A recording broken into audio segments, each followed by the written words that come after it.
Salamat po sa Panginoon sa kanya pong biyaya na ako at ang bawat isa ay naririto. At nagpapasalamat po ako sa Panginoon, sa ating pastor na binigyan po ng pribileyo at pagkakataon na mga pangaral ng salita ng Diyos. Ano po? At alam po natin na ang mangaral ng salita ng Diyos yan lamang po ay isang pribileyo. At ngayong gabi po hindi na po tayo magtatagal. Malalim ang gabi. At ang topic po na ating pong pag-uusapan ay about mission. Kasi malapit na po ang ating mission month. Kaya yun po yung topic. Kaninang umaga ay napakinggan din po natin yung preaching. At napakaganda po nung preaching kaninang umaga. At ngayon pong hapon ay mag-aaral pa rin po tayo ng salita ng Diyos. At nais ko pong pasalamatan ng Panginoon sa aking buhay sapagkat meron pong simbahan. Okay. Sige, tara na, sa preaching na lang tayo. Hindi. Salamat po meron pong church kasi kung walang church, hindi ko alam kung nasaan ako ang kasamang family ko. Okay po, tumayo po tayong lahat. Medyo kinakabahan lang po ako kaya. Okay, dalawang book po ang ating bubuksan. Unahin natin yung book of Matthew chapter 28, very familiar. Matthew chapter 28.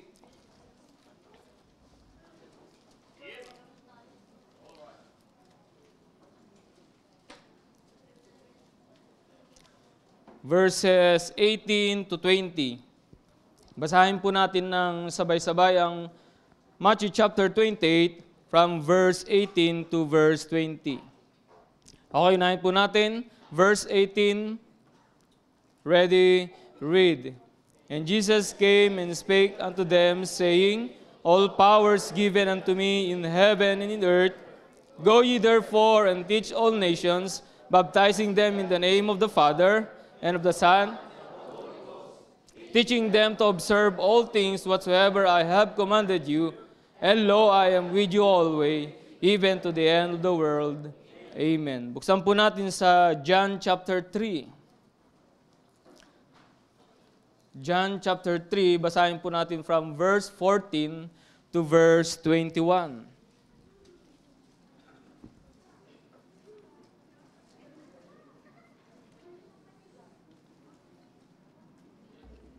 Okay, basahin po natin. Verse 14 hanggang verse 21. Okay, verse 14, sabay-sabay po tayo hanggang verse 21. Okay, verse 14, ready, read. And as Moses lit up the serpent in the wilderness, even so must the Son of Man be lifted up, that whosoever believeth in him should not perish, but have eternal life. For God so loved the world that he gave his only begotten Son, that whosoever believeth in him should not perish, but have everlasting life. For God sent not his Son into the world to condemn the world, but the world through him might be saved. He that believeth on him is not condemned, but he that believeth not is condemned already, because he hath not believed in the name of the begotten Son of God. And this is the condemnation, that light is come into the world, and men love darkness rather than light, because their deeds were evil. For everyone that doeth evil hateth the light, lest his deeds should be reproved. But he that doeth truth cometh to the light, and his deeds may be made manifest, that they are wrought in God. Ngayon pong gabi ay, sabi ko nga po, ang topic po natin is about mission. Diyan po sa verse 16 ng John chapter 3 verse 16, For God so loved the world that He gave His only begotten Son. Very familiar sa ating verse na ito. Ngayon pong gabi ang title po ng ating message, Why? Kasi ito po ay very personal. Siyempre, ito ay inaral ko, ito ay kinausap ako ng Panginoon, through His Word, then naniniwala po ako ng salita ng Diyos ay para sa lahat. Gawin natin personal. Ang title po ay Why I Should Go to Mission. Lagyan natin sa ating sarili. Sabi ko po, ito'y personal. Pero ilagay natin sa ating sarili. Why I should go to mission. Katulad ng ating binasa, doon sa Matthew chapter 28, that is a great commission. Yan po ay inutos sa simbahan. At alam po natin, ang simbahan ay hindi building, kundi the people of God. Yan po yung simbahan. At dito sa John chapter 3, verse 16, ito po yung main text po natin, For God so loved the world that He gave His only begotten Son. Magpasalamat po tayo ng Panginoong Jesus, siya po ay sumunod sa kalooban ng Ama. Yan sabi niya sa verse 16, that He gave His only begotten Son. Kaya nga po ngayong gabi ay ating pong pag-aaralan, why I should go to mission. Maaring maraming dahilan, pero 3 bagay lang po yung nakita ko mula po sa salita ng Diyos. At ito po ay, naniniwala po ako, ay pagpapalain ng Panginoon to at tayo po ay kakausapin ng Panginoon through this message. Pero bago tayo magpatuloy, tayo po muna ay manalangin. Let's pray. Dakilang Diyos, Ama na makapangyarihan sa lahat, maraming salamat po, Panginoon, sa inyo pong kabutihan at katapatan sa buhay ng bawat isa po sa amin. Kami po yung makasalanan, naligtas po sa inyo pong biyaya. Salamat po na inibig niyo po kami. Salamat po kay Kristo na siyang nadanak ang dugo doon sa krus ng Kalbaryo, matay, nilibing at muling nabuhay para bayaran ang aming pong mga kasalanan. Salamat po, Panginoon, na meron pong simbahan na kung saan dito sa lugar na ito, kami po'y sama-sama na mag-aaral niyo pong salita, magpalakasan at pag-uusapan about the mission, katulad po ng ginawa mo ng inyong pong anak, ang Panginoon Kristo na siyang bumaba dito sa lupa. For the Son of Man is come to seek and to save that which was lost. Panginoon, hiling ko po ang pag-aaral na ito ay hindi lamang pong malaman po namin, kundi magkaroon po kami ng conviction, magkaroon po kami ng desisyon na kung saan, Panginoon, meron po kayong mga tinatawag po sa amin na magsuko ng buhay for the mission. Kaya nga po inihiling ko po ang pag-aaral na ito, samahan niyo po kami, Banal Espiritu ng Diyos. Kumilos po kayo sa puso, sa aming kaisipan, at patuloy na kami po, Panginoon, ay matagpuan niyo po na maglilingkod ng tapat po sa inyo. Salamat po sa pribilehyo nga niyo po sa akin. Salamat po sa man of God, sa buhay po ni Pastor na ginamit niyo upang turuan po kami, i-train, gandi po, Panginoon, magamit po sa inyo pong gawain. Tawad po sa aming mga pagkukulang at mga kasalanan na gagawa. Ang dalangin ko po, ang patuloy kayo po ang gumawa po sa akin. Hindi po ako karapat-dapat, pero salamat po, Panginoon. Ako po'y walang kabuluhan kundi niyo po ako gagamitin. Ganun po ang niyo pong mga anak na naririto. Huwag niyo pong ahayaan, Panginoon, na maging matagas ang puso po namin sa larangan po ng usapang pagmimisyon. Salamat po sa inyo pong pag-ibig, sa pangalan po ng Panginoon Kristo. Amen. Salamat po. Pwede na pong makaupo. Why I should go to mission. Jesus Christ taught missions. No? Jesus Christ taught missions. Buksan niyo po ang inyong Bible sa Matthew chapter 4, verse 19. When He called His first disciples and said, diyan sa Matthew chapter 4, verse 19. Ang sabi ng Bible diyan sa verse 19, and He said unto them, Follow me, and I will make you fishers of men. Alam niyo ba yung mga tinawag niya rito, nung sinabihan niyang, Follow me, and I will make you fishers of men? Kilala po ba natin mga taong tinawag ng Panginoon? They were a fisherman. Alam niyo po, ang Panginoon, hindi po siya namimili ng taong tatawagin po niya sa kanyang gawain. Sa totoo lang, bawat isa po sa atin, wala namang mapipili sa atin. Walang mapipili ang Panginoon sa atin. Sapagkat tayo po ay mga makasalanan. Hindi natin kayang gawin yung gagawin ng Panginoon o yung ginawa na ng Panginoon sapagkat tayo po ay makasalanan. But it is a privilege and opportunity to us na tayo po ay tawagin ng Panginoon katulad po ng mga disipulong ito. Ang sabi ng Panginoon, Follow me and I will make you fishers of men. Jesus Christ taught missions. Ang sabi niya sa Mark chapter 16, open your Bible, Mark chapter 16. Mark chapter 16, verse 15. Familiar din po sa inyo to. Mark chapter 16, verse 15.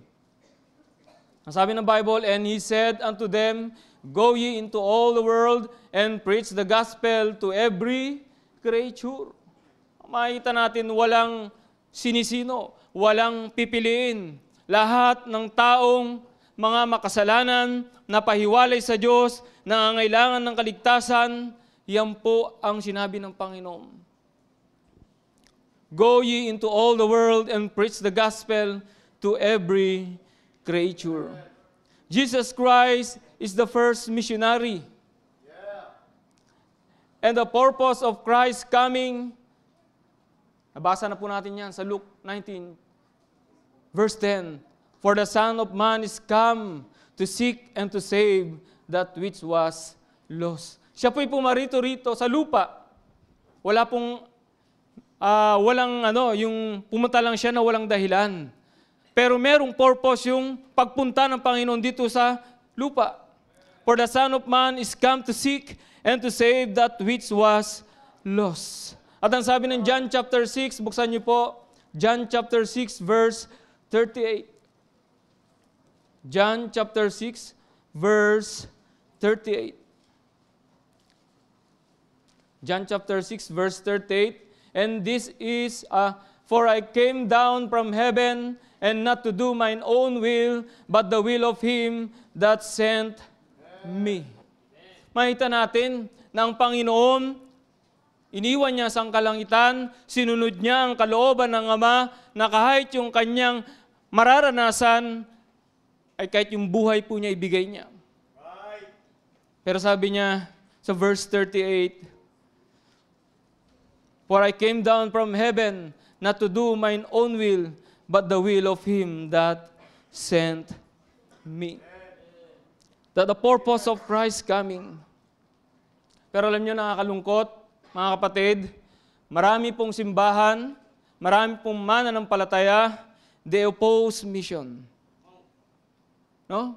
Alam niyo po, doon sa pila, marami pong nakapaligid pong mga, sinasabi nilang mga simbahan. Pero wala pong mission sa kanila. Wala pong mission. At ayaw nila ng gano'n. Gusto nila, meron lang sila dyan. At kung ilan lang yung mga tao nandyan, kung may 3 pamilya at mga ilang young people, okay na sa kanila yun. Dahil wala rin soul winning sa kanila. At nakakalungkot kung tayo po mismo na nakakaunawa ng patungkol kay Kristo nung siya'y bumaba mula sa langit papunta dito sa lupa, at tayo rin pinag-i-oppose patungkol sa mission. Maaring meron po tayong problema. Una po dyan, sa palagay ko, it is lack of a personal and vital experience of Christ. Baka nga kulang. No? Alam nyo, nung ikaw at ako ay nakakilala kay Kristo, narinig natin ang Ebanghelyo na si Kristo namatay, nilibing at muling nabuhay, at naniwala tayo na binayaran na ni Kristo yung kabayaran ng ating kasalanan doon sa impyerno. That is our personal encounter with Jesus Christ. Pero nakakalungkot, hanggang doon lang, natapos lang doon. Lack of a personal and vital experience of Christ. Baka nga hindi pa masyado niyang kilala ang Panginoon. Pangalawa, there was no deep conviction. Kaya nag-oppose sa mission. There was no deep conviction. Yan ang kailangan ng isang mananampalataya, conviction. Para sumuporta sa mission. Para siya mismo, alam niya, tinawag siya ng Panginoon at magsasabi siya, ako, Panginoon. There was no deep conviction. Ang tanong, why I should go to mission? Mabilis lang po tayo, 30 minutes lang po ito. Number one,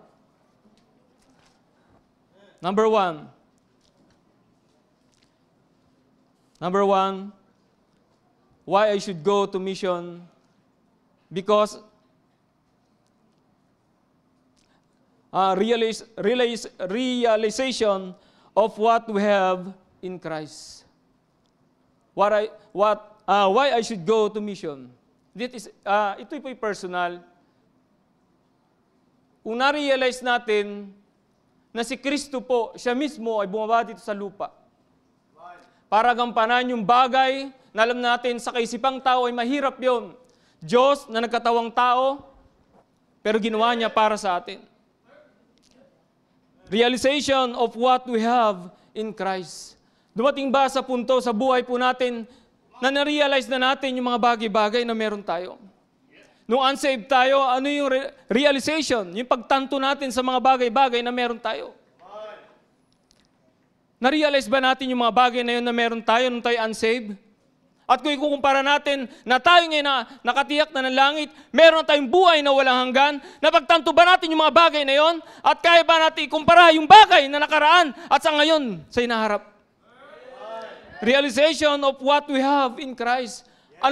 Ikaw at ako, ano ba meron nga sa'yo? Kay Kristo. Di ba meron tayong eternal life? Nakatiyak tayo ng buhay na walang hanggan. Sinabi ng Panginoon, I am the way, the truth, and the life. No man cometh to the Father but by me. Na-realize mo yung bagay na yan na meron ka ng eternal life? Realization of what we have in Christ is eternal life. Pag meron ka na talagang buhay na walang hanggan, na-experience mo yan sa buhay mo. Samantalang noon, hindi nga natin alam yan, yung buhay na walang hanggan. Ang alam ko ang buhay dati, kapag namatay, tapos na. Kaya dumating din sa pagkakataon na parang gusto ko na rin magpakamatay. Kasi wala ka sa Panginoon. Ang alam ko, pag namatay, okay na. Wala nang problema. Diba? Wala nang kasakitan. Pero nakakilala sa Panginoon, sinabi niya, I am the way, the truth, and the life. No man cometh to the Father but by me. Na-realize na ba natin yung bagay na yan na meron tayong buhay na walang hanggan? Na yan yung magmomotivate sa atin, yan yung mag-uudyok sa atin para masabi natin, Panginoon, gamitin mo rin ako para mangaral ng Ebanghelyo, para yung mga taong to, walang buhay na walang hanggan, ay magkaroon sila ng buhay na walang hanggan. Realization of what we have in Christ, eternal life. Amen. Alam nyo, mga kapatid, hindi lang kasi yan yung sinasabi natin, nababasa lang natin na eternal life. Di ba? Sanay na tayo nababasa eternal life. Meron kang buhay na walang hanggan. Kumbaga, parang gasgas lang sa pandinig natin. Pero na-realize ba natin, napagtanto ba natin itong bagay na to, na meron tayo kay Kristo, na buhay na walang hanggan, na marami pang tao wala nito? Di ba? Lumabas ka, punta ka sa area mo. Tanungin mo sila. Hindi nga nila alam yan eh. Pero tayo, sinasabi natin, meron tayong buhay na walang hanggan. Pero parang walang buhay na walang hanggan. Eternal life. Diba dyan sa ating text, For God so loved the world that He gave His only begotten Son, that whosoever believeth on Him should not perish but have everlasting life. Alam niyo kung walang magmimisyon, walang pupunta sa isang lugar at doon mangangaral patungkol kay Kristo na siya ang buhay na walang hanggan, siya ang daan patungong langit at hindi makakarating sa Ama kundi sa pamamagitan ni Kristo. Malalaman ba nila yun? Kaya ito yung tanong why I should go to mission? Na-realize ba natin yan? Yung eternal life na meron tayo. Maraming tao wala niyan. Sino lamang nagkaroon ng buhay na walang hanggan? Ikaw at ako, nung nakilala mo si Kristo, tinanggap mo siya bilang iyong Panginoong tagapagligtas. Sabi niya, I am the way, the truth, and the life. Alam mo, sa totoo lang yung salitang eternal life, kung talagang i-meditate lang natin, yung sinabi niya, I am the life, mabigat yun. At ito ngayon yung mag-uudyok talaga sa atin. Marirealize natin na ito yung bagay na meron tayo kay Kristo. Not only eternal life, but new life. Ang sabi ng 2 Corinthians 5:17, buksan niyo po. 2 Corinthians chapter 5, verse 17. Alam ko pong alam niyo itong verse na ito. Mas maganda po binabasa natin lagi. 2 Corinthians chapter 5, verse 17. Ang sabi ng Bible, Therefore, if any man be in Christ is a new creature, all things are passed away, behold, all things are become new. Hindi naman talaga magbabago ang buhay natin kung hindi tayo nakakilala kay Kristo. Hindi mababago ang buhay ng mga tao kung hindi makakilala kay Kristo. Paano sila makakilala kung walang mangangaral? Kung walang ahayo? Sabi nga ng Bible, Go ye therefore and teach all nations. Paano sila magkakaroon ng buhay na walang hanggan? Paano sila magkakaroon ng bagong buhay kay Kristo kung walang mangangaral ng salita ng Diyos? Realization of what we have in Christ. Diba? Kaya minsan, masasabi mo, buti na lang nakakilala na ako kay Kristo. Diba? Buti na lang binago na ako ng Panginoon. At patuloy na binabago ng Panginoon. Itong bagay na ito, kung makikita natin sa sarili natin at titignan natin yung mga tao na nasa labas, sila ay walang buhay na walang hanggan. Pag sila namatay, pupunta sila sa impyerno at sila walang buhay na katulad na buhay natin. Di ba? Alam niyo po ba sa pila, meron pong mag-asawa na umattend po dati sa atin dito. Nabaptize po yung lalaki. Yung babae rin po, nabaptize din po yun. Save po yun. Nasharean po siya. First time siya, sumunod kagad sa tubig ng bautismo. Nakakalungkot lang, patungkol sa giving, na-offend siya. Time na ba ako?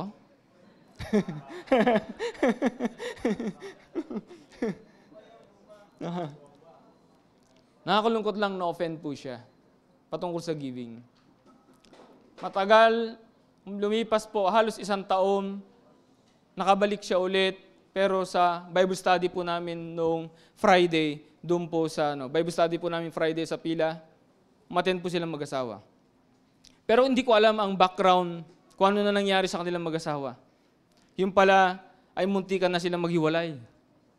Yung lalaki, meron ng medyo naano na siya doon sa, siyempre, problemado. Dahil lalaki, medyo naghahanap ng kalinga, pag-ibig, pagmamahal sa iba. Yung babae naman ganoon. Meron silang isang anak na lalaki. At ang gusto pa rin naman ng lalaki, magkabalikan sila. At nangyari naman, bumalik yung lalaki, bumalik din yung babae, nagsama ulit sila sa isang bahay, tapos umattend sa Bible study. Alam niyo po, after kong mag-Bible study, sinabi ng isang member sa akin doon, sabi niya, sir, tama-tama sir yung Bible study niyo. Kasi sa totoo lang, yan, muntikan na maghiwalay yung dalawang yan. Muntikan na rin yung lalaki po ay magbigti, magpapakamatay. Buti na lang, narinig niya salita ng Diyos. At ang plano nila ngayon ay paupahan yung bahay nila sa pila, ibenta yung tricycle, ibenta po yung ref na hindi na nila nagagamit, at uuwi sila ng Bacolod. At doon sila ulit mag-umpisa. At sabi ko sana merong church doon, ayaw mo taalamin ko kung may church doon, at pwede kayong mag-transfer doon. Alam niyo kung wala kay Kristo yon, hindi makakilala kay Kristo, hindi makakaisip ng ganun yun. Diba? Buti na lang, may salita ng Diyos. Alam niyo, nakaka-bless yung mga bagay na ito, kung makikita lang natin, na mayroong tao na nababago ng salita ng Diyos, may mga taong binabago ng Diyos, at makikita natin sa ibang lugar at sasabihin mo, Panginoon, nakikita ko yung kalagayan ng mga taong ito, ba't di mo gamitin sa lugar na ito para sila mabahagian ng salita ng Diyos, magkaroon sila ng buhay na walang hanggan, mabago rin ang buhay nila, katulad ko, at mga pamilya na muntik lang masira, pamilya na halos magkahiwalay na, pero sino lang magpapabalik sa kanila? Salita ng Diyos. Kailangan lang talaga ng salita ng Diyos. Kaya babalik ka lagi sa katanungan, why I should go to mission? Dahil na-realize mo what we have in Christ. Diba? Mapagtanto mo yun, ako may buhay na walang hanggan. May bagong buhay, yung dating buhay na sinira ng kasalanan, dating nandoon sa kulungan, pinalaya ng Panginoon at binigyan ng pagkakataon. Brad, wala akong pinapatamaan. Preaching lang to, preaching. Okay? Kasi meron tayong jail ministry. Ano ba? Tama. May tayong jail ministry. Dati rin po ako nagbabible study. Kasama ko dati si Sir Berhel dyan sa may Kalamba. Bago pa mag-pandemic, ako'y Bible student pa noon. Kasama ko siya.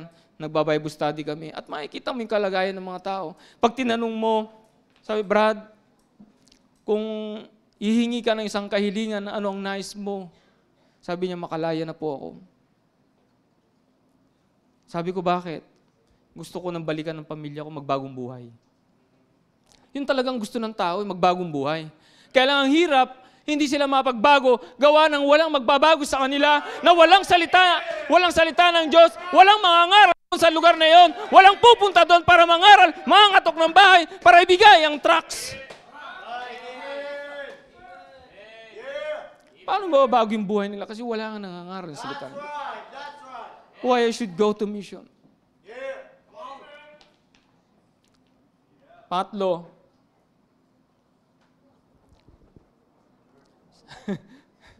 service in Christ. Mabilis na to, 30 minutes. Service in Christ. Di ba? Tingnan mo. Tingnan yung sarili natin. Sa totoo lang, hindi rin naman talaga tayo karapat-dapat maglingkod sa Panginoon. Di ba? Pero tinawag tayo ng Panginoon in different ministry in this church. At doon, malaya tayo na paglingkod sa Panginoon. Nandiyan ka, umaawit ka. Nandiyan ka, tumutugtog ka. Nandiyan ka, nag-a-usher ka. Nandiyan ka, full-time worker ka. Nandiyan, transport ministry, multimedia, prayer warrior. Ang daming ministry. At malaya tayo na paglingkod sa Panginoon. Pero tignan mo, ilan lang tayo na nandito ngayon. Ilan lang yung naglilingkod sa Panginoon. At kung ang kaisipan mo ay mapagtanto mo itong bagay na ito, at doon sa lugar na yon, makikita mo yung kalagayan ng mga tao, araw ng linggo, nasa mall, araw ng linggo, nasa party, araw ng linggo, nagsiswimming sila, at kung saan-saan pa. At pag nakikita mo itong mga taong to, katulad kanina, nagatid po ako. Hatid ako ng pila, kasi L3 po ginagamit namin, sundo, hatid. Nakikita ko yung kalagayan ng mga tao. Doon sa kapitbahay namin, na matagal ko na rin ini-invite, nag-celebrate sila ng birthday ba yun, ma? Birthday and binyag. Sa totoo lang, pwede namang gawin sa ibang araw yun eh. Bakit araw pa ng linggo? Kasi nga, walang pagkakilala sa Panginoon. Walang simbahan na katulad nito, na kung saan dapat merong gawain, na kung saan kukunin sila, dadalhin sa simbahan, tuturuan na maglingkod sa Panginoon. Kaya mahalaga yung misyon. Na merong pupunta sa isang lugar at mag-uumpisa doon, mangangalap ng mga tao, magbabahagi ng kaligtasan at sila ay tuturuan. Nag-e-enjoy tayo. Oo, totoo, nag-e-enjoy tayo. Na tayo, nag-e-enjoy ka tumutugtog, nag-e-enjoy kang kumakanta, nag-e-enjoy tayo nag-a-usher. Pero kung makikita mo yung kalagayan ng mga tao, hindi lahat ng kasiyahan na nakikita natin ay kasiyahan na katulad ng kasiyahan natin sa Panginoon. Sila nagsasaya sila sa ganung bagay lang para pansamantalang makalimutan nila yung problema nila. Pero tayo, naglilingkod tayo sa Panginoon, mapagod man tayo, pero nandun yung kasiyahan natin. Kasi yung bagay na ginagawa natin, merong eternal value. Kaya minsan sabi ko, oo nga no, tayo, meron tayong simbahan, nandiyan tayo napaglingkod sa Panginoon, pero maraming tao na sa totoo lang, kailangan nila na mapangaralan ng salita ng Diyos. Simbahan. Magpasalamat tayo, may simbahan dito sa Los Baños. Iba-iba pinanggalingan natin, pero di tayo dinala ng Panginoon. Dati rin ako napatira dun sa Binyan. Malapit lang pala ang San Pedro, hindi ko alam yan, lugar na yan. Nagtrabaho ako sa San Pedro sa may Alaska compound. Matagal din kami dyan sa Binyan, pero walang nakapag-win sa akin. Wala akong nakasalubong na baptist para mag-share sa akin. Pero sabi ko, hindi yun ang kalooban ng Panginoon. Dito sa Los Baños niya ako dinala. At nagpapasalamat ako, may simbahan. At pag laging ang simbahan ang pinag-uusapan, malaking bagay o parte ng buhay ko ang simbahan na ito. Kaya pasalamat tayo. Realization of what we have in Christ. Eternal life, new life, salvation, service in Christ, and church, and last, the fellowship. Diba? Yung fellowship, ano ba ang fellowship sa sanlibutan? Yung fellowship, hindi yung fellowship na katulad natin. Diba? Anong ginagawa ng sanlibutan? Diba? Makita natin ginagawa sa libutan. Alam niyo, pagdaan ko dito kanina sa Bangyas, 1:40 kaninang hapon, pabalik na ako dito. Kabaan ng Bangyas before ng isdaan. Galing ako pila, papunta rito. Tricycle, saka motor, nagbanggaan po sila ron. Yung tricycle, may sakay na babae, nakaupo sa semento, duguan. Yung isa naman, nakatayo, buntis, duguan din. Yung tricycle, yung motor, wasak. Yung isang motor na rider, nakadapa at wala ng buhay. Nakadapa siya. At napalibutan na siya ng mga sasakyan para hindi masagasaan. Ewan ko kung nadaanan ni Brother Vic yun. Galing ka ba doon kanina? Hindi. Okay. At doon, tumigil talaga ako, tinignan ko. At nakakita ko, yung talaga nakadapa, napatay na, wala ng buhay siya. At naalala ko bigla na naman, kasi ito yung pinag-aaralan ko eh. Sabi ko, paano na kaya itong taong ito kung hindi nakakilala sa Panginoon?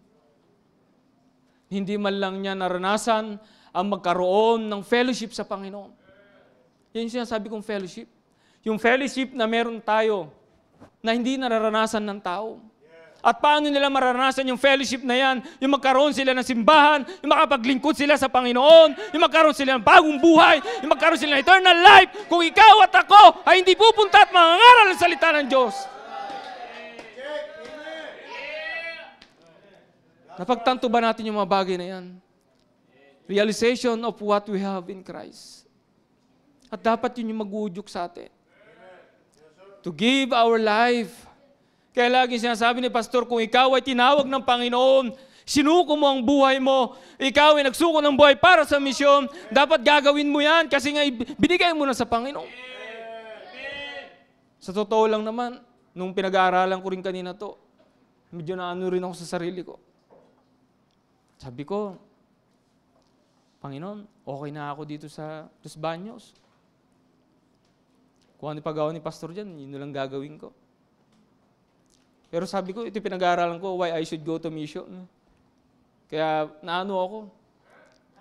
Sabi ko, ito yung mga realization, yung mga ano sa akin ng Panginoon, pinaparealize ng Panginoon sa akin. Kung ikaw may eternal life, dapat meron din sila. Kung ikaw may fellowship sa Panginoon, dapat meron din sila. Sa pamilya, o sa pamilya na lang. Ilan sa pamilya dito sa atin ang buo na magkakasama? Ilan lang yan. Meron nga dito, walang pamilya eh. Kaya minsan, nalulungkot siya. Nasa si Brother Miko. Sabi niya, buti pa sila. Ganun talaga. Ipag-pray mo lang. Diba? Kasi siyempre, masaya siya na naglilingkod sa Panginoon. Meron siyang fellowship sa Panginoon. Diba? Pero yung family niya, yung family ng iba, hindi niya makakita yung bagay na yun. Kaya nga, huwag na nating hayaan na sa ibang lugar ay mga ganyan din po ang mga senaryo. May mga pamilya na nasisira. May pamilya na halos wala na talagang pag-asa. May tao, may padre di pamilya na magbibitay na sana. Bibigti. Buti na lang merong salita ng Diyos. Why I should go to mission? Realization of what we have in Christ. Number two.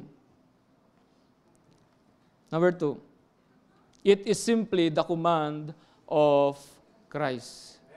Diba? Napakaliwanag naman ang command ng Panginoon. Simple lang may command ng Panginoon. Go ye therefore and teach all nations. It is the command of Christ. Bakit may mission? To fulfill the Great Commission. Bakit may church? To fulfill the Great Commission. God wants us to be obedient. Ang gusto ng Panginoon, tayo po ay sumunod. Gusto ng Diyos, tayo po ay maging masunurin. Lalo po, lagi ko naririnig kay Pastor, lalo ka na pag ikaw ay nagsuko ng buhay bilang full-time worker. Kasi ano ba talaga purpose mo? Bakit ka nagsuko ng buhay? At ang nais ng Panginoon, tayo po ay sumunod. Alam nyo, meron po sa account sa Bible, nasa isa sa mga lagi kong binabalik-balikan. Kapag panahon na ko rin po ay laging nanghihina. Matthew chapter 4. Tingnan nyo po, Matthew chapter 4. Matthew chapter 4. Matthew chapter 4.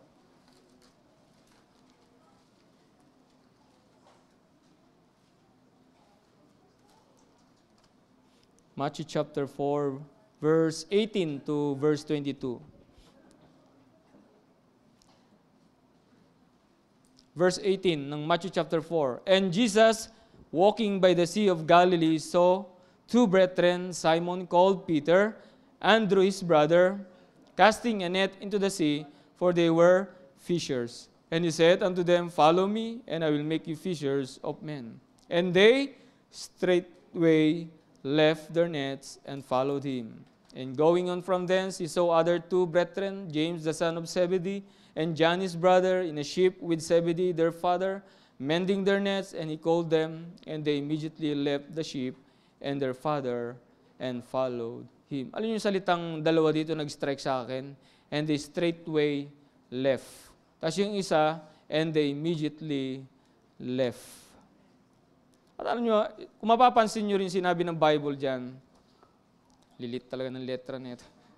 And they immediately left the ship and their father.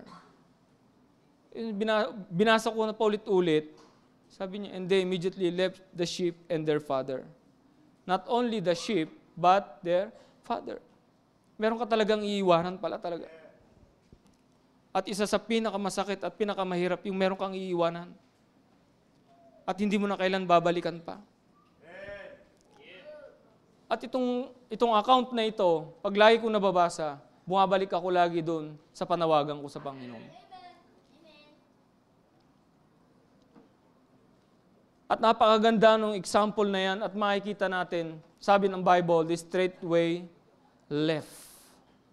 Immediately, they left. At hindi na sila nagdalawang isip pa. Nung sinabi ng Panginoon, follow me and I will make you fishers of men. Kita niyo yun? Ang bigat nun nung sinabi na yun, ng salita ng Diyos. Immediately, straightway, they left. Diba? Alam mo, isa sa mga pinakamahirap po sa atin ay yung isuko yung buhay, tas alam mo meron kang iiwanan. Diba? Kunyari, pag ikaw ay single working, meron kang trabaho, pero tinatawag ka ng Panginoon magsuko ng buhay. Pero kung marirealize mo lang yung bagay na ginawa ng Panginoon sa'yo, at yung panawagan ng Panginoon sa'yo, at nais ng Panginoon, ikaw at ako ay dapat sumunod sa Kanya. Kasi merong consequence po yan. Once na ikaw at ako ay hindi sumunod sa panawagan ng Panginoon, makita po natin sa buhay po ni Jonah. Tingnan niyo po, sa Book of Jonah. Buksan niyo po. Jonah.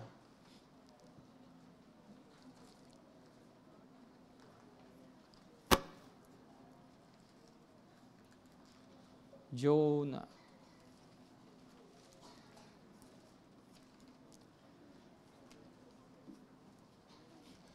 Okay, Jonah chapter 1. Verse 1, Now the word of the Lord came unto Jonah, the son of Amittai, saying, Arise, go to Nineveh, that great city, and cry against it, for their wickedness is come up before me.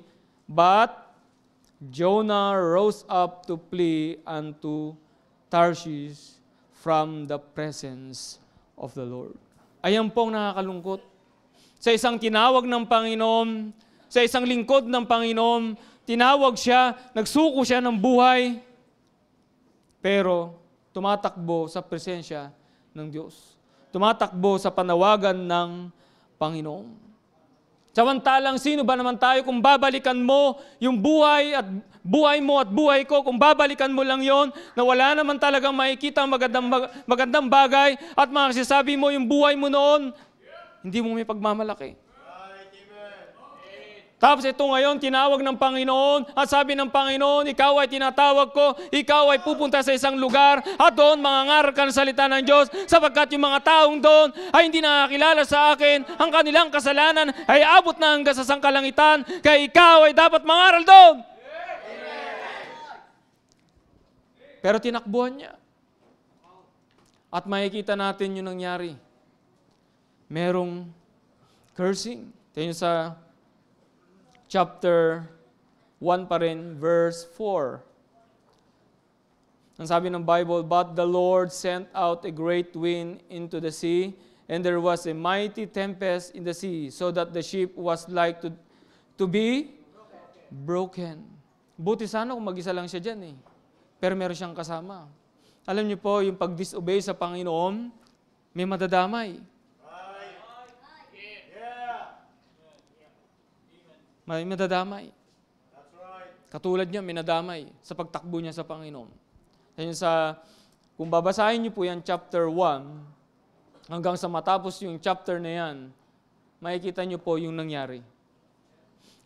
Pero ang kagandahan kay Jonah, nung binabasa ko siya paulit-ulit, sa chapter 2, nagrepent siya. Chapter 2, verse 1. Sabi ng Bible, "Then Jonah prayed unto the Lord his God out of the fish belly." Tapos sa verse 10, shortcut natin, talon tayo sa verse 10, ang sabi ng Bible, "And the Lord spake unto the fish, and it vomited out Jonah upon the dry land." Sinuka siya ng malaking isda. Nagrepent siya. Alam niyo, isa yung nakakalungkot sa buhay ng isang mananampalataya. Alam naman niya sa sarili niya, siya special sa Panginoon. Sa totoo lang, special naman talaga tayo sa Panginoon. Kung titingnan natin, babalikan po natin yung creation ng Panginoon. Ang tao po hindi niya nilikha na sinabi niya, "Let there be man." Kundi siya ang lumikha ng tao from the dust of the ground. He formed a man from the dust of the ground, and he breathed his nostrils. And the man became a living soul. Napaka-special natin. At nung ikaw at ako'y nakakilala sa Panginoon at tinawag pa niya sa kanyang gawain at nais ng Panginoon ay gamitin tayo, pero nangyayari yung paggamit sana ng Panginoon sa buhay natin, minsan kapag tayo na hindi natin naririnig ang salita ng Diyos at hindi tayo susunod sa salita ng Diyos, mangyayari sa buhay ni Jonah, sa buhay natin. Merong cursing. Pero once na tayo sumunod sa panawagan ng Panginoon sa buhay natin, meron pong blessing. Tingnan niyo po sa buhay ni Abram. Abram pa siya nung hindi pa siya nakakonvert. Tingnan sa Abram. Genesis chapter 12. Si Abram. Genesis chapter 12. Genesis chapter 12.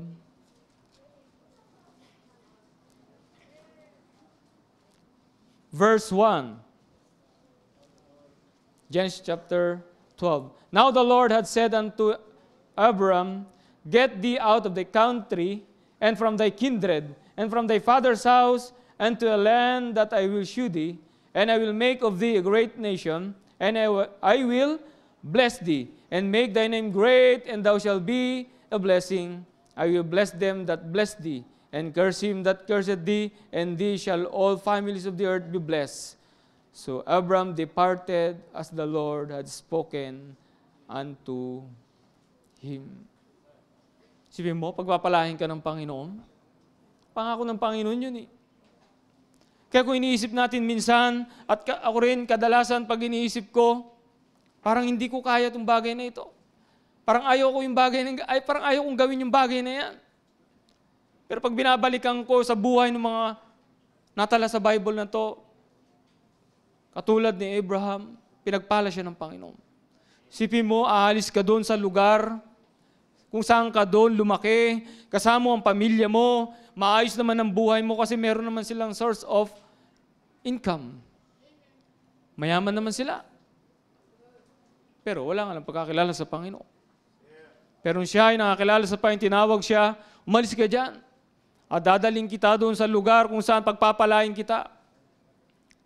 At sumunod siya, sabi ng Bible, so Abram departed as the Lord had spoken. Minsan pag binabasa ko itong bagay na ito, ang bilis naman niya magdesisyon. Samantalang ako, nung ay mag-full-time, 2012, nung marinig ko ang salita ng Diyos dyan, katabi ko si Patrick dyan, sa pangatlong row. Marinig ko ang salita ng Diyos, pero hindi ko pa alam na ako'y tinatawag. Pero basta alam ko, narinig ko ang salita ng Diyos. Follow me and I will make you fishers of men. Pero nahirapan ako magdesisyon. Kasi, sabi ko, family man ako. Meron akong asawa at anak. At hindi na ako magdidesisyon na ako lang mag-isa. Pag nagdesisyon ako, kasama sila. Kung anong gagawin ko, kasama sila. Kaya from 2012, 2015, sabi ko, papayag siya o hindi, ako'y magsusuko ng buhay. At may pag-usap ako kay Pastor. Pastor, sabi ko, magpo-full time na po ako. Sabi ni Pastor, amen. Pero dito, walang pangakong sweldo. Pero kakain ka dyan. May matutulugan ka dyan. Okay lang yung Pastor. Tinawag naman ako Panginoon. At nung lagi ko na nababasa itong mga account na to, sa buhay ni Abraham, sabi ko, pinagpala si Abraham. At nakaka-encourage. Ano yung mga kapatid? Merong blessing talaga pag tayo susunod sa Panginoon. Sa totoo lang, mahirap naman. Pero, yun ang sabi ng Panginoon eh. It is a command of the Lord. Go ye therefore and teach all nations. Why I should go to mission? Simple. It is the command of the Lord. Alam nyo, ang nais ng Panginoon sa atin, go and win souls. Alam niyo po marito ang Panginoon sa lupa, wala siyang ibang inatupag, kundi ang mga taong naliligaw at wala sa Diyos. Diba? Punta siya, he preached the gospel to the villages, punta siya doon sa synagogue, doon nangaral siya ng ebanghelyo, nakakita ng Panginoon yung kanilang mga pangangailangan, at nakakita ng Panginoon yung kanilang kalalagayan, kaya ang ginawa ng Panginoon, wala siyang ginawa, kundi mangaral ng kanyang salita. Eh diba, yun din naman ang lagi ko naririnig sa mga alam mo, pag pumunta ka dun sa isang lugar, wala kang ibang gagawin doon kundi mangaral ng salita ng Diyos. Hindi ka doon pupunta para sumali sa, ang tawag doon? Yung, anong karakrus? Yung, uso ngayon. Para kumita ng pera. Hindi yun ang gagawin mo doon. Pupunta ka doon at mangangaral ng salita ng Diyos. Kakatok ka doon, ibigay mo ang ebanghelyo ng Panginoon. Hayaan mo na sila, marinig nila ang salita ng Diyos.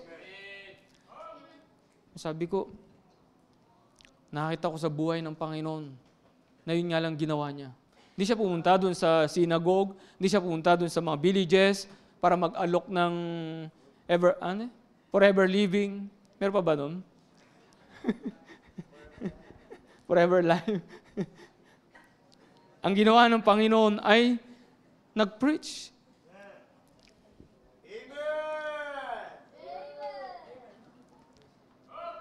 Go and win souls whatever the cost.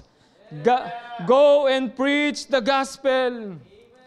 Magkaroon tayo ng conviction katulad ni Apostle Paul. Sabi niya, woe is unto me if I preach not the gospel.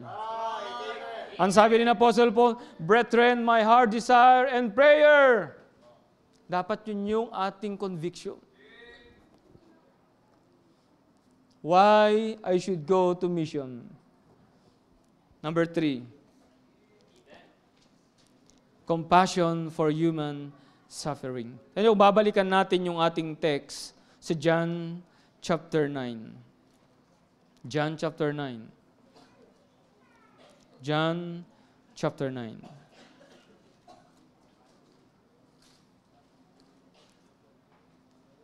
John chapter 9.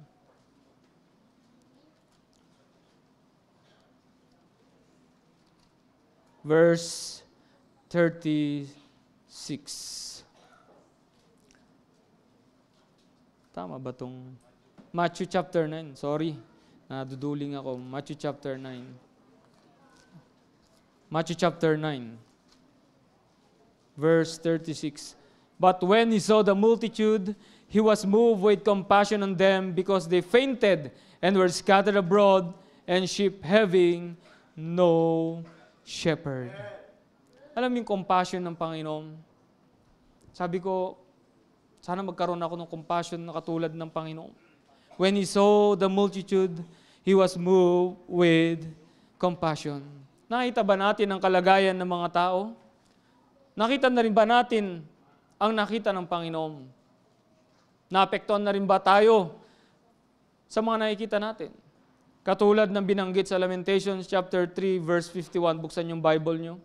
Lamentation chapter 3 verse 51. Lamentation chapter 3 verse 51.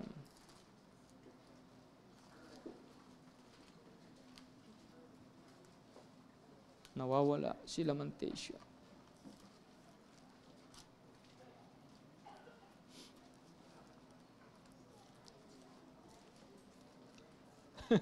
Nawawala si Lamentation.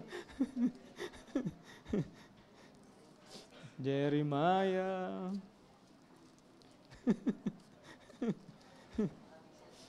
Lamentation chapter 3 verse 51. Ang nag-strike sa akin, sabi ng Bible, mine eye affected mine heart. Kaya sabi ng Bible, when He saw the multitude, He moved with compassion. Nakita kasi ng Panginoon. Yan yung compassion na dapat meron po tayo. Na pag nakita natin ang kalalagayan ng mga tao, dapat yun yung mag-move sa atin upang sa ganon, sasabihin natin sa Panginoon, Panginoon, nais ko pong gamitin mo ako, yung buhay ko, dapat magamit mo sa pangangaral ng kanyang salita. Amen. Mga kapatid, maraming tao pupunta sa impyerno pag hindi po tayo magdo-double time. Yung tayo mga Kristiyano, tayo alam natin yung kaligtasan, alam natin yung daan patungo sa sangkalangitan. Pero pag di natin ginawa yung bagay na yan, ano na lang kalalagayan ng mga tao? Samantalang sabi ng Bible, death and hell were cast into the lake of fire. Meron silang patutunguhan na impyerno. At doon habang buhay sila ron, at hindi na sila makakalis. Alam niyo sa Luke chapter 16, buksan niyo po sa Bible niyo, Luke chapter 16. Luke chapter 16. Ito po ay totoong pangyayari sa buhay ni Lazarus sa kayong mayaman. Luke chapter 16.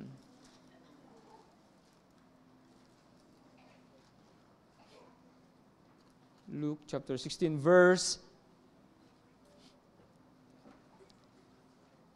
22. And it came to pass that the beggar died and was carried by the angel into Abraham's bosom. The rich man also died and was buried. And in hell he lifted up his eyes, being in torments, and seeth Abraham afar off, and Lazarus in his bosom. And he cried and said, Father Abraham, have mercy on me, and send Lazarus that he may dip the tip of his finger in water and cool my tongue, for I am tormented in this flame. Alam niyo na kalagayan yun, pag nababasa mo yun, at talagang minemeditate mo, makikita mo ngayon yung kalalagayan ng mga tao na binabaliwala lang natin. Di ba? Yung mga taong binabaliwala lang natin, yung parang hindi natin binibigyan ng time, hindi natin sila pinapansin. Minsan, lalo pag busy, di ba? Pag busy, pag bumabiyahe ka, pupunta ka sa trabaho, siyempre, nagmamadali ka rin.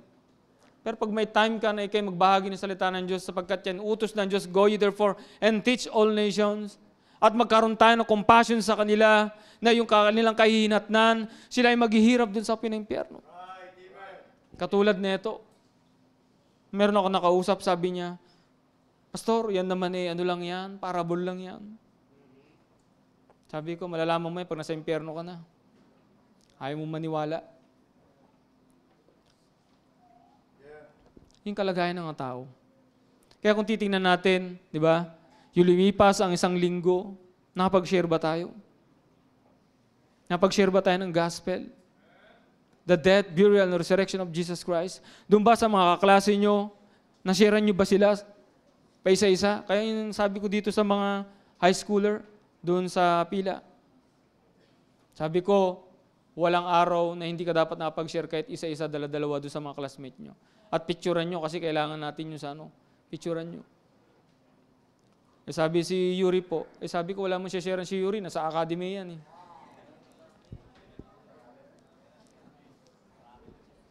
Kailangan talaga dapat tayo magbahagi ng gospel.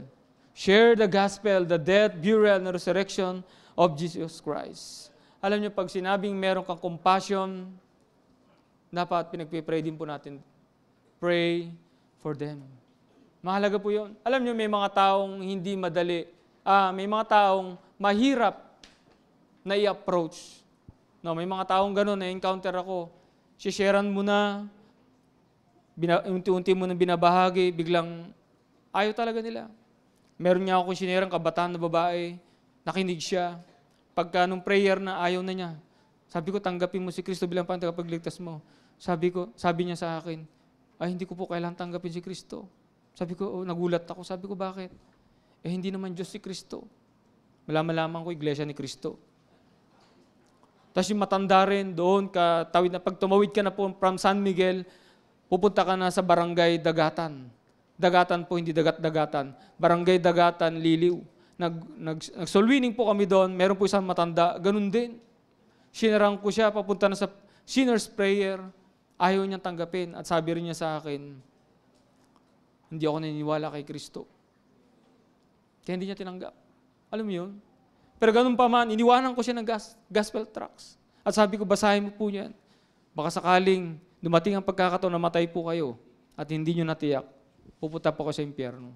Sabi niya, hindi ako naniniwala sa impyerno. At nakakaawa talaga. At kung makikita na talaga natin yung kalagayan ng mga tao, di ba? At alam natin yung katotohanan na ito at sasabihin natin sa sarili natin, ako merong eternal life, may buhay na walang hanggan ako. Pero itong taong to, ayaw niya paniwalaan si Kristo. At ito ngayon, sabi ng Panginoon, tinatawag kita, I will make you fishers of men. Pero ayaw mo, Panginoon, ayoko. Nawala yung compassion sa mga kaluluwang naliligaw. Compel them to come to church. Kaya nga merong simbahan. Na makakita natin sila, di ba nakakatuwa? Kapag merong simbahan, nadadala mo yung mga tao, dadali mo sila rito. Tapos makikita nila ang gawain ng Panginoon at sila rin, ikaw nga, nandito ka ngayon, ilang taon na nakalipas. Walang nag-invite sa'yo, walang nag-share sa'yo ng Word of God. Walang taong nagkaroon ng compassion sa'yo. Ang tanong, nasaan kaya tayo ngayon? Kaya nga magkaroon tayo ng compassion. Dahil alam natin na meron po silang kahinatnan. Ang sabi ng Bible, where their worm dieth not, and the fire is not quenched. Yun nga lang apoy, pag nakita mo malaking apoy, buhusan mo ng isang tabong tubig at hindi ka agad namatay.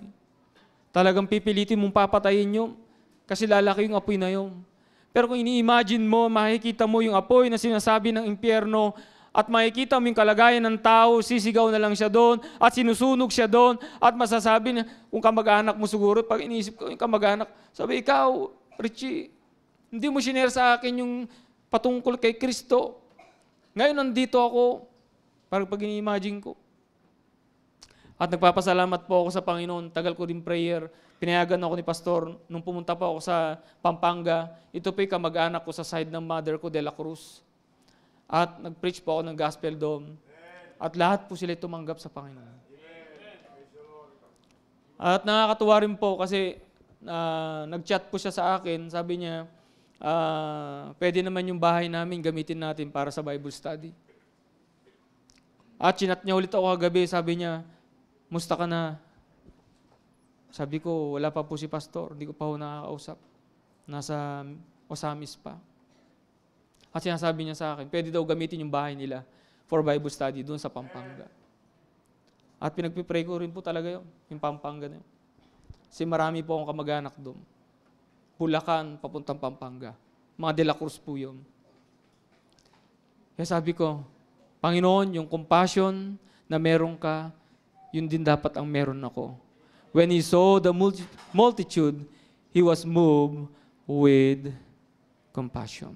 Why I should go to mission? Ito po'y personal sa akin. Pero kung ilalagay mo yung kalagayan mo, ito, katanungan na ito, ilagay mo sa sarili mo. Hindi man sa mission na sabihin natin magsuko ng buhay para ikaw ay mag-mission. Pero kung yun ang panawagan ng Panginoon sa iyo, bakit hindi? Pero kung hindi naman tinatawag ng Panginoon for mission, alam mo, every Christian must be a missionary. Di ba? Yung lugar mo, field yan eh. May mga tao dyan. Kailangan nilang maligtas. At ikaw ang gagamitin ng Panginoon.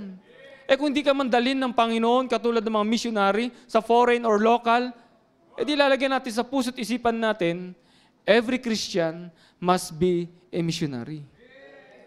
Kasi tayong nakakaalam niyan eh. Sino ba ang aasahan ng Panginoon? Ikaw at ako. Kaya dapat magkaroon po tayo. Una, realization, what we have in Christ. Pangalawa, it is a command. Simply command of the Lord. Pangatlo, compassion for human suffering. Tayo po yung magsitayin lahat.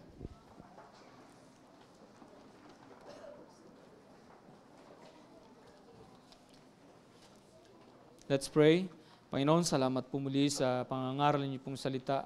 Dalayan ko po, Panginoon, ang mga bagay na ito na aming pong napag-aralan ay magkaroon po ng bunga po sa amin.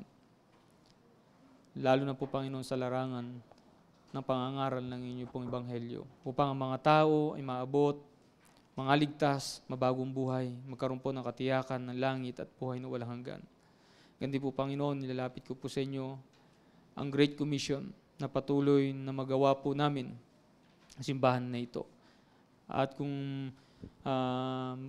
meron man, Panginoon, sa amin na kinausap niyo para magsuko ng buhay for mission, Panginoon, kayo pong nakakaalam.